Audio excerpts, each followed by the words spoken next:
그리고 여러분들 굉장히 좋아하시는 게 그래프 같은 거예요. 그래프 같은 거. 이게 거기 나오는 지표 같은 것도 숫자 같은 것들. 근데 이런 지표라는 것들이요. 그 평균치를 나타내는 경우 되게 많거든요. 이런 평균적인 것들을 그냥 무작정 믿으면 안 되고 그 안에 내용물들을 까서 봐야 돼요. 포장지만 보지 마시고 언박싱을 하셔서 보셔야 된단 말이에요. GDP가 잘 나왔지만 그 안에 뭐가 잘 나와서 GDP가 이렇게 나왔는지 하나하나 다 까봐야 돼요. 아랫단부터 무너지는 거를 봐야 되거든요. 까서 열어보면 이게 진짜구나 가짜구나 이게 알 수가 있잖아요. 지금은 약한 고리들이 약간 바스라지고 있다. 이게 점점 올라가고 있다. 중산층들도 스타벅스를 안 간다. 맥도날드에서도 잘 안 사 먹는다. 심지어 제일 저렴하게 한 끼를 때울 수 있는 맥도날드에서도 잘 안 사 먹는다. 집에서 밥해 먹는데 마트에서 사온 것들 이런 것들로 해 먹는다. 이게 수면 아래 있다가 조금 올라오고 있는 그런 사이인 것 같아요. 가장 안 좋은 시나리오는 실업률이 올라서 소비가 줄어가지고 GDP가 떨어지고 기업들 실적이 떨어지고 주가가 떨어지고 이런 것 같고, 여러분들이 기본적으로 알고 계시는 게 주식시장이라는 게 경기를 6개월 정도 선회한다 이렇게 알고 계시잖아요. 근데 저는 23년 동안 주식시장 있으면서 시장에 되게 멍청할 때가 되게 많구나 그렇게 느낄 때도 있어요. 수면 아래에서 일어나는 것들을 전혀 인지하지 못하고 아니면 무시해버리고 그냥 나홀로 가다가 꼬꾸라진 경우도 굉장히 많이 보거든요. 그러면서 이제 현실을 이제 반영을 하게 된 거죠. 대표적인 케이스가 서프라임 모기 사태 때도 그랬었고, 그때 당시 증시에 계셨던 분들은 신문 보면은 한켠에서는 상호님 부동산에 대한 그런 경고음들이 나왔던 걸 읽으셨을 거예요. 그때 검색해 보면은 2008년, 7년, 6년 그때 뭐 블로그라든가 신문 기사든 검색해 보시면 나와 있어요. 상업용 부동산인데 사문성 부동산이 아니고 그 서프라임이라는 거에 대해서. 그런 걸 보면은 주식시장이라는 게 집단 지성이라기보다는 어떨 때는 집단 체면 같은 거일 수도 있겠다 그런 생각이 들어요. 그래서 진짜 주식시장이 결국에는 어려워요. 왜냐하면 끝에는 어떻게 될지 모르기 때문에. 영원히 올라갈 것 같은데 이게 그렇지는 않거든. 결국에는 조정이라는 게 오거든. 똑똑한 사람들이 먼저 빠져나가고 머리 끝에서 팔고 싶긴 하겠지만 대부분은 어깨에서 팔고 나가는 게 제일 똑똑한 거고.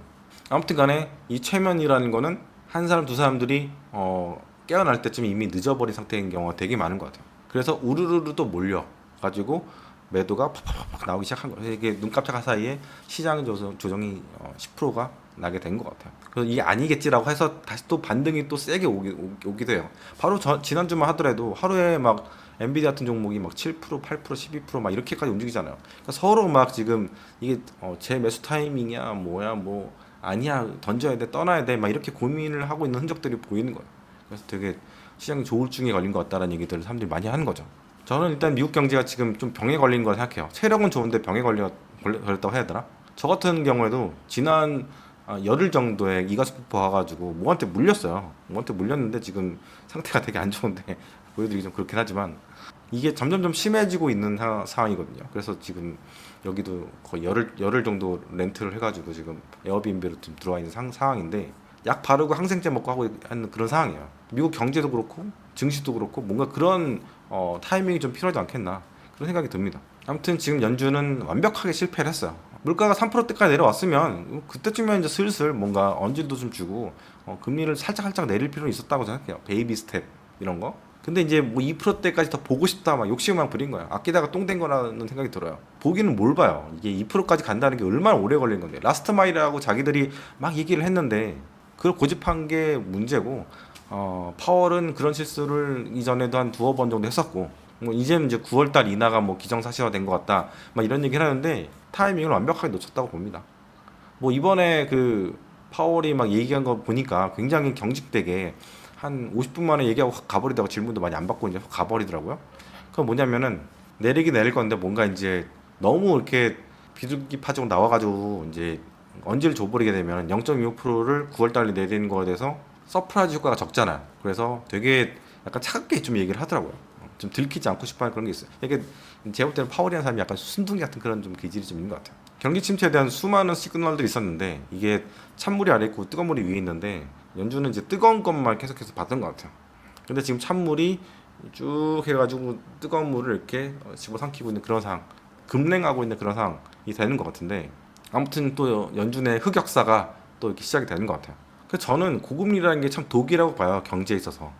적당한 금리는 좋죠. 3%대 뭐 이 정도는 좋다고 보는데 5.25%를 그렇게 1년 동안 유지를 한다는 거는, 그리고 5.25%까지도 쭉쭉쭉 올라온 거잖아요. 그 전까지. 그러니까 거의 2년 동안을 고금리 가까이서 이렇게 머물게 한 것도 문제가 있는 것 같고, 그러면 아무리 건강한 미국 경제를 하더라도 약한 고리들은 되게 힘들어진 거거든요. 이자도 못 내는 기업들도 지금 러셀 2000만 해도 40%가 되는 거고, 은행들 힘들고 빌딩 관련된 부분들 상업용도에서 굉장히 좀 힘든 상황인데, 거긴 다 변동금리로 받는 애들이고 내는 애들이죠. 그래서 고금리는 굉장히 독이고, 인플레이션도 당연히 독이죠. 사람들한테는, 일반적인 국민들한테, 소비자들한테 굉장히 독이죠. 그래서 고금리도 독이고 인플레도 독인데, 고금리로 인플레를 잡는다, 독으로 독을 잡는다, 뭐 그런 전략인데, 결국에는 이런 전략 같은 경우에는 부작용이 일어날 수밖에 없어요. 제가 작년에 되게 이런 얘기 많이 했었는데, 서울에 큰 불이 나. 근데 이거를 끄기 위해서 팔당댐으로 폭파시켜. 그래가지고 이거를 홍수를 만들어내가지고 서울에 있는 불바다를 싹 가라앉히는 거예요. 이게 잘하는 겁니까? 이건 잘못된 거지. 소 잃고 외양간 고치는 그런 상황이 되는 거죠. 그래서 금요일 나왔던 고용지표라든가 여러 지표들이 되게 다 안 좋게 나왔잖아요. 그래서 빅컷에 대한 이야기들이 이제 많이 나올 수도 있을 것 같고, 금리는 더 빠질 수도 있을 것 같아요. 3.75, 뭐 78, 뭐 정도까지 떨어진 것 같은데, 더 얘기가 더 빠질 수 있을 것 같고, 진짜 잭슨홀이 정말 중요하다. 8월 20일인가 뭐 정도쯤에 하는 거, 잭슨홀 23일 날쯤에 뭐 발표를 할 것 같은데, 정말 어떤 이야기가 나올지 궁금하고요. 그 사이에 또 나오는 매크로 지표들도 굉장히 지금 중요해진 상태고, 연준이 작년에 손도 안 대고 코를 이제 풀었던 경우 있잖아요. 예를 들어 말로 구두 발표로만 해서 100bp를 내렸는데, 그때 재미를 봤으니까 또 한번 이렇게 뭔가 내리지 않을까. 구두 발표든 뭐 진짜 실제로 전격적으로 금리를 인하하든 간에 어쨌든 채권은 추세가 하방이다. 채권 강세 유지하고요. 진짜 지금 이 잘못된 곳으로 가는, 절벽으로 가고 있는 미국이라는 그 커다란 배가 폭포 쪽으로 가고 있거든요. 이거를 돌리려면 진짜 0.25로 안 됩니다. 계속 내려줘야죠. 내려줘야 되고, 그 내려주는 폭도 좀 B컷으로 가야 되는 그런 상황이 되지 않을까. 너무 늦었어요. 그리고 지금 선거를 앞두고 있는 이제 민주당 같은 경우도 매크로 쇼크가 나왔기 때문에 굉장히 애를 먹을 것 같아요. 하필이면 선거 앞두고 지금 폭삭 주저앉았으니까. 진짜 대선이 진짜 이번에 너무 큰 변수들이 많아서, 와, 누가 진짜 이기게 될지 진짜 앞이 보이지가 않습니다. 그래서 제가 볼 때는 지금 시장이 뭐 10.15% 정도가 빠진 게 그게 중요한 게 아니고, 진짜 중요한 거는 이 고금리와 경기 침체가 만나게 되면은 진짜 약한 고리들이 이렇게 훅 주저앉을 수 있다. 작년 같은 경우에는 상업용 부동산 몇 개가, 두 개가 망가져도 큰 은행들이 인수를 해줘서 이렇게 꺼버리긴 했지만, 만약에 시장 상황이 안 좋아지고 센티가 안 좋아지게 되면은 걔가 하나가 망하게 되면 큰 은행들이 인수를 안 해버려. 그러면은 하나가 망한 게 또 연쇄로 이렇게 도미노처럼 무너지게 되는 경우가 생겨요. 왜냐하면 돈을 쥐고 있는 사람들이 돈을 빌려줘야 되는데 안 빌려주거든요. 상업용 부동산을 퉁을 쳐가지고 안 줘버려. 그러면 도미노처럼 무너질 수 있는 상황이 될 수도 있어요. 이건 한순간이거든요. 그래서 저는 되게 지금 중요한 게 뭐냐면 신용경색이에요. 신용경색. 갑자기 돈이 말라버린 현상들이 일어나요. 유동성이 엄청나게 풍부하겠지만, 지금 뭐 MMF가 6 트릴리언 달러 정도 있다고 하잖아요. 근데 거의 이제 8천조 원 정도 되는 거예요. 근데 그게 지금 신용경색이 일어나게 되면요, 가만히 있어요. 가만 움직이지 않아. 팬데믹 터졌을 때 그 터지기 바로 전만 해도 유동성 파티였어요. 근데 한번 턱 터지잖아요. 근데 그 유동성들이 안 움직이는 거야. 스테이 해버리는 거야. 굳어버린 거죠. 프리즈가 된 거야. 그래서 문제가 생긴 거예요. 그래서 그때 트럼프 정부가 뭐 2조 달러 가까이를 단기적으로 쏟고, 그 다음에 또 2조 달러를 또 붓고 해서 4조 달러를 풀어가지고 지금 정부 재정이 저 상태가 된 거예요. 지금 매년 1조 달러 이상을 이자 내는다고, 채권 이자 낸다고 지금 저러고 있는 상황이 된 거죠. 그리고 엔캐리 자금에 대해서 계속해서 또 유튜버들이 막, 실무 경험이 없는 유튜버들 계속 많이 얘기를 하는데, 엔캐리 규모 자체가 2경 7천조 정도 된다. 미국 GDP를 넘는 수준의 돈을 왓다나미 부인들이 좌지우지하고 있다. 뭐 이런 얘기들을 하는데, 보면 볼수록 정말 점입 가격인 것 같아요. 이거는 사과 방송을 해야 되는 건데, 계속해서 그런 내용들을 견제를 해서 계속해서 막 얘기를 막 하고 있는 것 같은데, 월가의 컨센서스는 300에서 400조 정도, 그 정도를 봐요. 이게 정상입니다. 아무리 일본이 뭐 전후로 막 이게 잘 살게 되면서 뭐 열심히 수출하고 이러면서 잘 살게 된다 하더라도, 미국 GDP보다 많은 돈들을 가지고 전 세계 대상으로 투자를 한다는 거는 진짜 그건 말이 안 되는 거고, 실제로 일본인들이 그 은행에다가 맡겨놓은 자금은 미국 GDP 정도는 돼요. 진짜 수십 년 동안 모은 거고, 저축을 열심히 하는 일본 민족들이고, 주식 안 하잖아요. 저축하잖아요. 그래서 그게 모인 거예요. 노인들이 이제 돈을 엄청나게 은행에다 많이 쌓아둔 거죠. 근데 그 돈이 전부 다 투기적인 왓다나베 부인이 돼가지고 다스닥에 들어가고, 뭐 채권에 들어가고, 부동산에 들어가고 이랬을 거라고 가정한 것 자체가 굉장히 문제가 많은 겁니다. 제가 무슨 채널이라고 말씀을 못 드리겠는데, 그리고 그런 돈들이 한 번에 다 팔고 들어옵니까? 일본으로? 그럼 지금 뭐 달러엔 환율이 지금 뭐 146이 뭡니까? 지금 120, 110 가야지. 그 엄청난 돈이 들어오게 되면.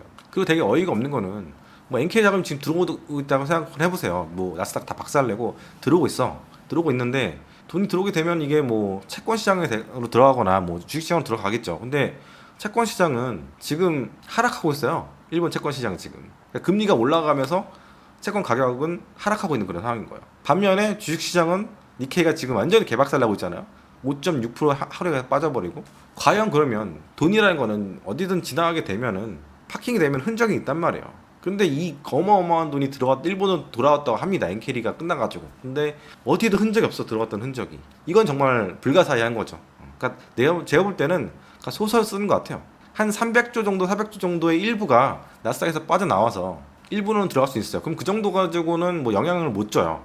일본 시장에다가. 왜냐면 생각해 보시면 한 지난 석 달 동안에 일본 은행 BOJ가 통화 시장에 개입을 해가지고 쓴 돈이 한 100조 정도 되거든요. 근데 100조 정도 썼는데도 그래프 같은 거 보면 이제 양봉 같은 거, 아니 음봉이 좀 있었죠. 음봉 몇 개가 있었는데 결국에는 유의미한 뭔가를 이뤄내지 못했단 말이에요. 100조 가지고도 영향 못 줬단 말이에요. 그런데 그렇게 작은 돈이 미국 시장에 얼마나 영향이 있겠어요. 미국이라는 시장은 일본보다 훨씬 크고 GDP만 하더라도 5배가 넘는 시장이고 금융시장은 5배 이상 더 크거든요. 워낙 이제 미국이라는 나라가 금융시장이 크기 때문에, 그 자본시장이 굉장히 크기 때문에. 그럼 그렇게 물어볼 수 있어요. 헤지펀드들은 원래 레버리지를 일으키지 않냐, 그래서 좀 이게 뻥튀기 되지 않냐, 뭐 이렇게 물어볼 수도 있는데, 기본적으로 볼 때 헤지펀드들은 1배에서 5배 정도까지는 레버리지 일으켜요. 왜냐면 예전에는 막 10배, 20배까지도 막 이렇게 막 레버리지 일으켰었어요. 근데 이게 LTCM 사태라든가 아니면은 그 닉 리슨으로 유명한 베어링 사태가 있으면서 둘 다 파산했잖아요. 파산했는데 엄청 크게 파산했잖아요. 이게 나중에 닷컴 버블로도 연결될 정도로. 그러다 보니까 헤지펀드 자체에서도 이 레버리지 비중을요 줄이거나 이제 감독을 굉장히 강하게 시작했어요. 왜냐하면 이게 너무 레버리지를 크게 벌리면 기업이 망할 수도 있기 때문에, 자산운용사 뭐 이런 데 망할 수가 있잖아요. 그러니까 당연히 사내에 있는 리스크 관리 뭐 이런 부서를 통해서 이거를 다 모니터링을 하게 된 거죠. 엄격한 절차를 거치게 된 겁니다. 그래서 어떤 유튜브 말로는 100원으로 10,000원어치의 자산을 매수한다 뭐 이런 얘기를 하는데, 레버리지 100배거든요. 100배는 90년대 헤지펀드들의 그런 거였고, 지금은 그렇게까지 무식하게 안 해요. 이게 실무 경험이 없는 그 유튜버들이 그런 얘기들 많이 하더라고요. 특히 이제 기자 출신 분들이 많이 얘기하시는데, 제발 기자들은 그런 거잖아요. 실무 경험 없고 대충 이제 귀동냥 해가지고 이제 기사를 만들거나 스크립트를 만들어가지고 이렇게 유튜브에서 얘기를 하는 것 같은데, 어떻게 보면 의대도 나오지 않은 사람들이 수술을 집도한 것 같은 그런 느낌도 좀 들었어요. 또 업계에 대해서 업데이트도 별로 안 됐겠죠. 실무 경험이 별로 없으니까. 그래서 너무 여러분들이 많이 유튜브들한테 휘둘리고 있는 걸 보고 있어요. 저도 보고 있고. 그런 분들이 막 하는 영상이 막 10만 부, 20만 뷰 이렇게 나오는 거 보면서 아직도 돈을 벌 수 있는 기회가 많구나, 이렇게 그런 생각도 들기도 하고. 그래서 또 한편으로 제가 열심히 여러분들한테 책을 읽히는 게 바로 그거예요. 그런 일부 유튜버들의 그런 이야기들, 막 소설 같은 거 이야기들, 이런 거 휘둘리지 말라. 그리고 좀 공부를 많이 하셔야지 뭔가 이제 사이즈에 대한 그런 개념도 생겨갈 텐데, 뱅달 뭐 매일 시황을 얘기해주는 그런 그 뉴스 같은 거 듣는다고 해서 뭔가 이렇게 막 그런 개념이 생기는 건 아니거든요. 기본적으로 뭔가 학문적인 기초가 좀 있어줘야지 이런 것들을 좀 넓게 조망해 볼 수 있는 그런 근본이 있는 투자자가 될 수 있는 것 같아요. 아무튼 간에 제 엔캐리에 대해서 얘기하다가, 그러니까 결론은 그거예요. 엔화는 종속 변수예요. 달러의 종속 변수. 독립 변수가 아닙니다. 엔화는 달러 아래에 있어요. 달러가 이렇게 주물르고 해줘야지 얘가 움직이는, 뭐라죠? 이거 움직이는 거, 인형 이렇게 하는 거, 뭐 그런 거라고 보시면 될 것 같아요. 달러가 주체적으로 막 엔캐리가 돼가지고 막 지금 문제가 생기는데, 이거는 진짜 소설이고, 사실 솔직히 얘기해보면 엔캐리 투자 자금도 있지만 원화 캐리, 원 캐리 투자 자금도 있어요. 여러분들이 하시는 그 미국 주식 투자하는 거, 이게 규모가 얼마냐면 150조예요. 157조. 어마어마하게 늘어났죠. 매주 3, 4천억 정도가 미국으로 넘어간대요. 주식 산다고. 근데 미국이 금리를 인하할 수도 있어. 그러면은 엔캐리가 빠져나간 것처럼 원화도 빠져나와서 한국으로 들어와야 되는 거 아니에요? 근데 뭐 지금 그런 현상이 있습니까? 원캐리는 미국에 가만히 있고 엔캐리만 돌아갔어요? 그건 아니거든요. 기관들은 비슷하게 움직인단 말이에요. 일본이랑 미국의 금리 차도 굉장히 크단 말이에요. 하지만 한국과 미국의 금리 차도 큰 편이에요. 그리고 미국을 팔고 일본을 살 만큼 엔화가 굉장히 매력적인 자산이냐라고 묻는다면 여전히 아닙니다. 이제 0.25% 올렸고요. 뭐 내년까지 1.25%까지 올린다고 하는데 그렇게까지 올릴 수 있을까라는 의문이 있어요. 왜냐하면 그렇게 되면 지금 GDP의 200%가 넘는 정부 부채가 엄청나게 비싼데 그럼 이자를 엄청나게 내야 되는 얘기거든요. 한 몇백 조를 더 내야 되는 거예요. 그러면 이제 진짜 정부가 망가지기 시작한 거예요. 일본은. 물론 이제 대부분의 그 물론 이제 대부분의 일본 국채를 누가 갖고 있냐면은 일본 은행들이라든가 개인들이 갖고 있대요. 그래서 이자를 지급하게 되면 국내에서만 돈다는 거예요. 그래서 이제 200%가 이제 익스큐즈가 됐던 거예요. 지금까지는. 물론 이제 그 이자가 또 풀리면은 경기에 그 부작 효과가 있을지도 모르겠어. 돈을 그냥 풀린 거잖아요. 근데 물론 이제 은행들이라든가 이런 쪽 갖고 가니까 뭐 걔들은 돈을 갖고 이제 쥐고 있으니까 돈이 돌진 않을 거예요. 하지만 그렇게까지 공격적으로 올리기는 쉽지는 않은 것 같고.